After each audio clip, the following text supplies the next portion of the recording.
మళ్ళా అక్క పెళ్లి లెల్లి చేయమా?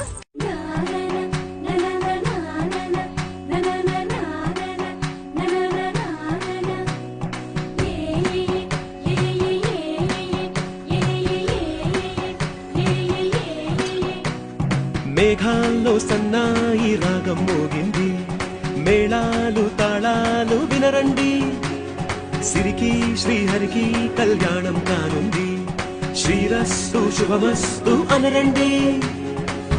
అచ్చతలు గంటో పెళ్లికి అర్థం చెప్పారంటూ, మెచ్చదగు ముచ్చట ఇది అని సాక్ష్యం చెబుతామంటూ, జనులంతా జై కొట్టేలా జరిపిస్తామండి. అందాల కుందనపు బొమ్మవని